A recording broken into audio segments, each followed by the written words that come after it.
Hello and welcome to Patrick's Models and Transport. Well, it's a Model Kit Wednesday today, or Model Kit Wednesday video 1. So I eventually, after a very busy day, I got around to doing something to the Bedford ML, Craft Bedford ML cab. Before doing any, now I've painted it with undercoat, as you can see. You can see that the undercoat has also smoothed everything out and filled in all the cracks that I had also filled in with glue and glaze, but has really done a very good job. Okay, I hope you can see that well. There are, just a second,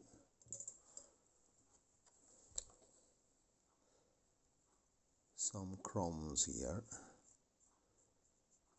Shouldn't be here. Okay. But I realized I had forgotten to fit the, going out of focus, I'd forgotten to fit the side lights. So I fitted the side lights using Tamiya cement, and I just, they're slightly oversized compared to the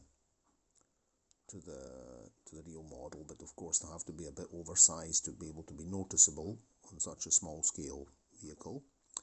And I've fitted them on with Tamiya cement. I'll probably touch up the primer here a bit. And then another thing I did a glazing fitting test. Now, the glazing, I'm just putting the cab down right now.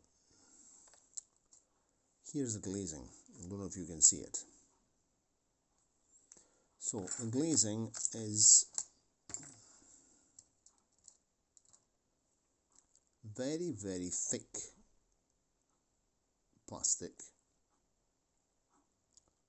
which is supposed to fit in to the window frames, creating a flush effect. Now I've tried pushing these in to the window frames. I've even refiled, which I have filed. The windows have all been filed down. Needless to say, none of this stuff fits properly, and it'll probably, once I paint the thing, it'll be even worse. In fact, there's another problem that we have a piece of glazing per window. So we have, this is the right hand side cab window, then we have the left hand side cab window, there it is, followed by, this is the left hand side windscreen, right hand side windscreen,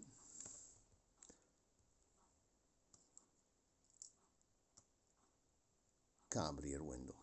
Now, I've tried fitting them in. Of course, the two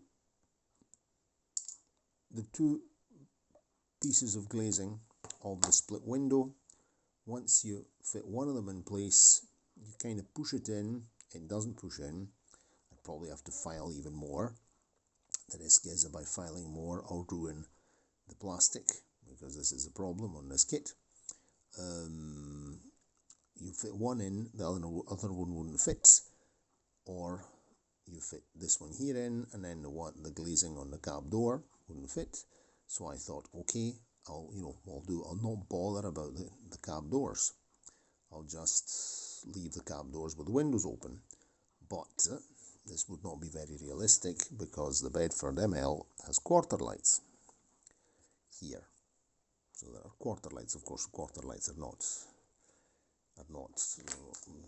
marked any quarter lights in these. So what am I going to do? I'm going to simplify my life. we're going to do away with the idea of flush glazing, because this stuff is never going to be flush. Never in a million years is this stuff ever going to be flush. This is going to be a moment of intense and utter frustration. This is another problem, setback of this model kit. So instead of making this utterly daft system, I don't know if you can see them honestly, because it's white against, transparent against white, but you see, there they are.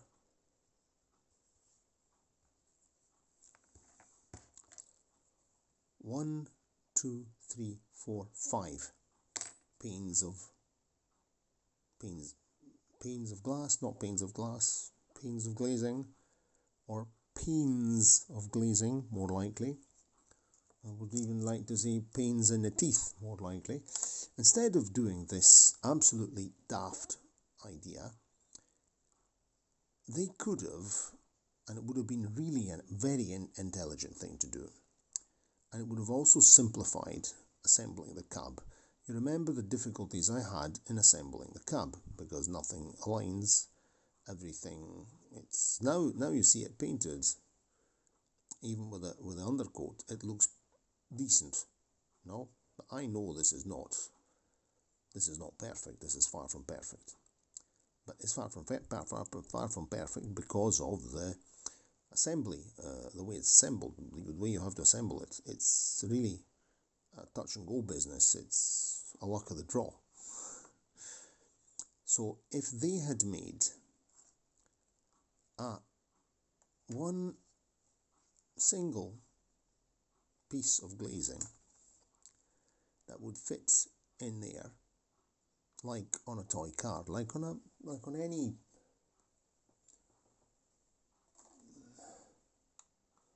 like let's say on this thing here, right? This is flush. I don't know if this is all one piece, but let's say on a 187 HO sized car, they could have used that glazing capsule, like the inside of the cab, to fit the cab around it, and that would have acted as a sort of skeleton to fit the cab panels onto, and to make everything fit properly and simplify the assembly and, you know, reduce mistakes. But obviously this was probably beyond the technical capabilities of Coopercraft, which I don't know what technical capabilities, where they were in technical capabilities. When they studied technical capabilities at school, they were dodging, they'd gone to the bogs to smoke or something of the kind that day. Okay, anyway, I don't want to sound, I'm not being, you know, this is heavy sarcasm right now. I'm not really,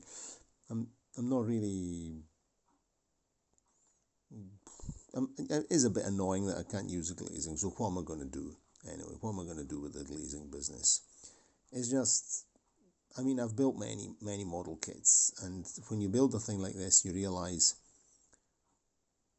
what they could have done to simplify things, but probably, I suppose it was pretty limited, even maybe technical limits within the company, investment limits. I don't really know the story of Coopercraft, I don't know the background, but it would have been a good idea to make, and it would have been even easier, a single piece, glazing piece, which would have fitted, you could have fitted a cab around it, and that would have really made everything easier. But alas, that was not to be.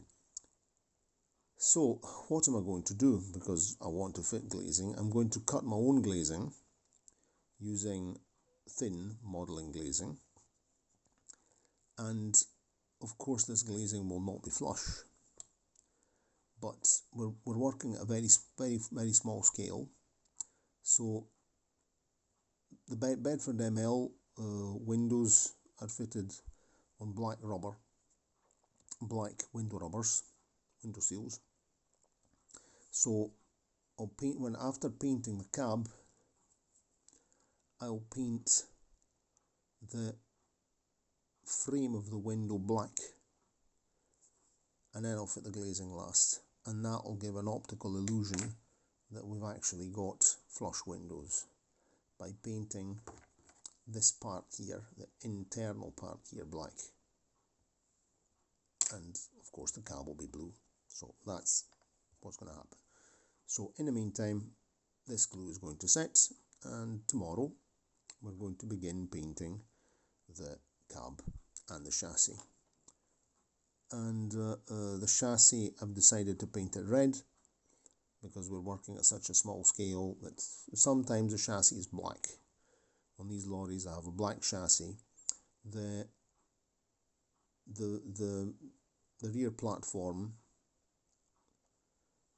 part here is actually in even on real lorries, that's made of wood, and that's painted the colour of the flatbed, so that will be blue. The chassis and the mud guards and the transmission and the steps will be red. And I've seen photographs of Bedford MLs and Bedford O's with a red chassis, and I've decided to go for the red chassis because it gives a touch of colour to such a small scale model. Not to have it just black and blue would be kind of dull, not good contrast. The red really gives it a good contrast, and that was an experiment I did, this red paint here before applying the undercoat, and because I saw that it was really not sticking, I would have had to apply too many coats of paint. Instead, by putting the undercoat, the surface primer or undercoat as I call it, that's going to make smooth everything out as well. Okay, so we'll be working on this tomorrow, some paint. Cheerio, and see you next time. I don't know what I'll do with these. Anyway, I will paint everything and I'll give them a final attempt. I might use one of the bits. I don't know which one. Something might be used, but on the other hand, I think I might not waste time, and I'll just do an alternative, find an alternative solution. So cheerio, and see you next time. Ciao, ciao.